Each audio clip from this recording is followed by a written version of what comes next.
world as we know it now that would cause you to want to stay here rather than be in heaven?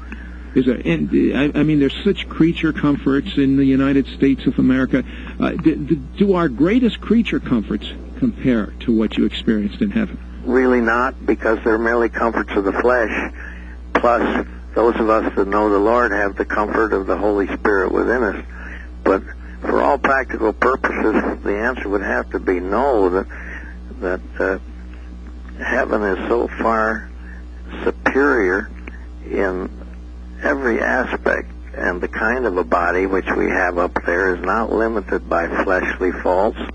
Each cell and organ in our body, microscopically and chemically, can be shown to be imperfect. But this body I found myself enjoying up there in paradise, which is not the resurrection body, it's the interim spirit body, because I won't get a resurrection body until after the shofar sounds and we're called up again to meet the Lord in the air. But it's hard to make any comparison, because up there it is totally ecstatic. I can relate now in my own heart the tragedy that Jesus must have felt when the time came for him to leave heaven and come down in a carnal body in order to live for 33 years just to identify with our problems. And just think what it meant for him. And then reverse it and think what it means, what he's prepared for us, when we in turn can go the other direction and spend eternity with him. Dr. Eby, our time is up today, but let me ask you a question. You have books with your testimonies and a lot of good information in it. Why did you write this new book entitled Didn't You Read My Book? I wrote it because of the fact the Holy Spirit said, now you write another book, probably a final book, because the Lord's returning pretty quick, in which you relate in dialogue form the conversations which you had with Yeshua in paradise and again in hell and again right on earth here, and through his book, which illustrate the four prime things which apparently the Lord is concerned with in these closing days of the age of grace. And that is the reality of his book as the source of all truth, the reality of heaven as that place to which believers go, the reality of hell as to that place which the rebels have selected, and the fact that his return now is the next great event. You know, any Bible believer would be fascinated with this book because it's so backed up experientially with scriptures.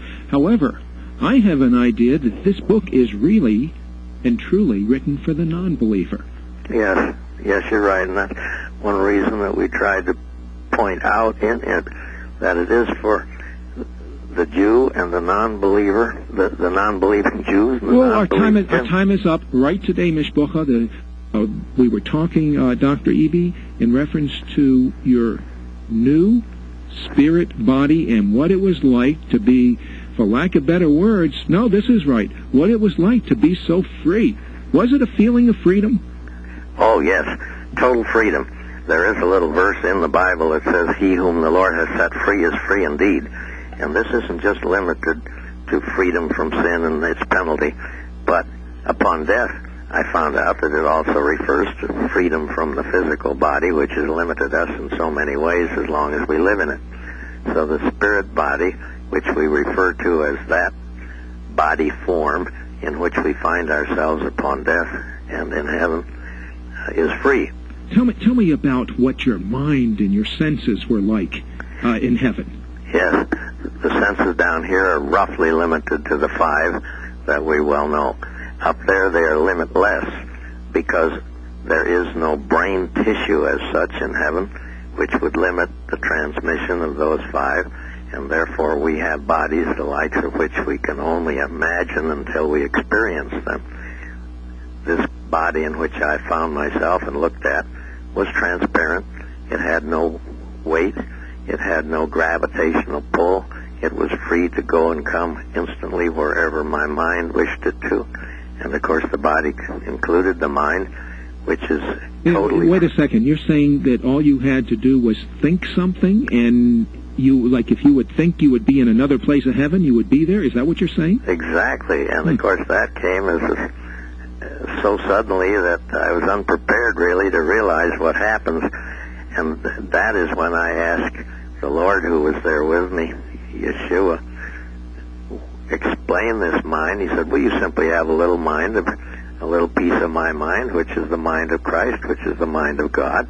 And he said, with that mind, when I think anything, it is an instant fact or an act. So he said the same would be in yours. And he said, I'm instantly capable of knowing everything that was past, present, or future. And the same characteristics are now with you. So the new body includes the new mind. There may be some folks listening who never realized that the mind we have down here is the product of chemical activity within certain cells that we call brain cells. And once the brain itself is dead, then of course there's no mind. But up there, we're in an entirely different arena of thought process. It's fantastically beautiful. What about something like music? Is there music in heaven? Oh, my. This is the one thing that instantly I realized I was surrounded with. Down here we might call it background music. Up there you can call it heavenly music, I suppose. It is emerging from everything at the same time. You're not aware of it until you stop and listen. The music up there is not limited to what we know on Earth, namely roughly 88 keys on a piano, or the sounds from different instruments made out of the dust of the earth as we are down here, transmitted on air, which is either hot, cold, or moving, and that distorts the music slightly. Up there are none of these things to interfere with the pure transmission of limitless, beautiful sound. And that was one of the things that I came back realizing that if there were nothing else that the Lord had prepared for those he loves once they are in heaven, that would be enough. What about smells? What about, were you aware of different odors in heaven? Oh, yes. In fact, the perfume of heaven, which I will call it, for lack of a better description, is so outstandingly gorgeous that you know it was made by a king for a king and for his friends. The perfume seems to be omnipresent up there, and it is hard to describe as anything that we know here because this is all made of certain chemicals out of the earth. Up there, it was so beautiful that I instantly asked Yeshua, tell me about this perfume. This was the only question all the time I was with him that he failed to answer. So it was later when I was back on earth, restored again, that I said, now, Lord, how about answering that question that you didn't up there, because there must have been a reason you didn't. And he said, yes, my son, you study the scriptures, in them you will find the answer.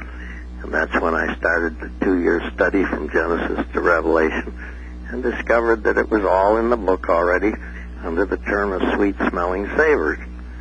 And then I discovered that the sweet-smelling savors are the evidence to God himself of an obedient child, either through an animal sacrifice under the old law or through obedient prayer under the new covenant. And he transforms these things, which might be smelly down here, into a sweet-smelling savor. And that's what I dub as the perfume of heaven. So when people were being obedient to God down on earth, those were the odors that were coming up to heaven? Is that what you're saying? Precisely. Wow. That's what they turn out to be up there. Now, what were colors like in heaven, Dr. Eby? Thank you for asking that, because down here again, we think of colors as being the only things which we see with the eye. Now, these are simply waves, color waves as they were, from ultraviolet to infrared that our retina can see.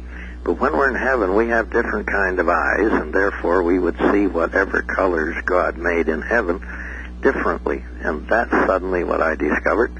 The eye of the spirit body, once liberated from our retina and our eyeball down here, sees limitless. The colors, therefore, in heaven are different because